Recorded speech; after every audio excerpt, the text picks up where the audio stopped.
Thank you so much for giving me an opportunity to share my experience as well as my knowledge. This is mainly used for young and dynamic engineers, especially in the field of mechanical.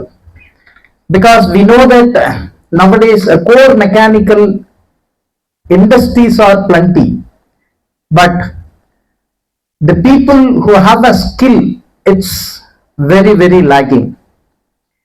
அதாவது இன்னைக்கு first வந்து நீங்களே உங்களுக்கு clap பண்ணிக்கோங்க, நான் mechanical engineer அப்படிங்கிறதுக்கு. You please. Number 1. ரெண்டாவது விஷயம், இன்னைக்கு உலகத்துல எந்த ஒரு பொருளை உருவாக்கணும் அப்படின்னாலும் ஒரு மெக்கானிக்கல் இன்ஜினியருடைய ரோல் இல்லாம அதை செய்ய முடியாது. கரெக்டா இல்லையா? கரெக்ட் தானே? So that much is important in mechanical engineering. But the thing is, nowadays the combination of mechanical along with electrical இருக்கலாம், எலக்ட்ரானிக்ஸா இருக்கலாம், கம்ப்யூட்டர் சயின்ஸா இருக்கலாம், ஐடி இருக்கலாம், even AI and data science இதா இருக்கலாம். இது வந்து combined together there are plenty of opportunities and plenty of scope it is available. அப்போ ஒரு மெக்கானிக்கல் இன்ஜினியர்னா என்ன, அவங்களுக்கான ஜாப் ஆப்பர்ச்சுனிட்டிஸ் எல்லாம் என்ன இருக்கு, அவங்க வந்து எந்த ஒரு ஸ்பெசிபிக் டொமைன்ல அவங்க அடுத்தடுத்த லெவல்ல வளர்ச்சி அடையணும்னா என்ன படிக்கணும் அப்படிங்கறத பத்தி ஒரு இன்ட்ரோ நான் கொடுத்துறேன். Core mechanical engineering it may be anything. Automobile அப்படிங்கிறது ஒன் சப் டிவிஷன், ரைட்டா? மெயினா 4 வெர்டிகலை பத்தி நான் உங்களுக்கு ஃபர்ஸ்ட் சொல்லிடுறேன். Number 1, the most important core area அப்படின்னு பாத்தீங்கன்னா defence.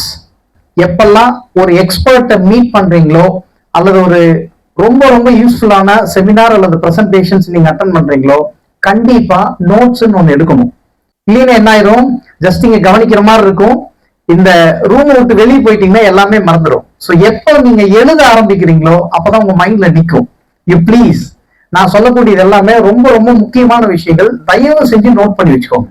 The first and foremost thing, Indian army, navy and air force each and every month, எத்தனை பேருக்கு தெரியும் தெரியல, எம்ப்ளாய்மெண்ட் நியூஸ் பேப்பர்னு ஒன்று வருது, வீக்லி ஒன்ஸ், புதன்கிழமை வரும், ரைட்டா?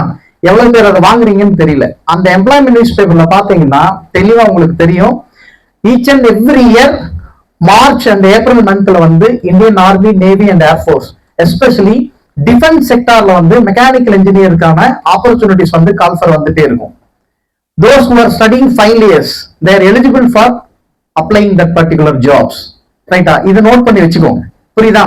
அப்ப நம்மளும் டிஃபென்ஸ்க்குள்ள ஜாபுக்குள்ள போக முடியும். This is number 1.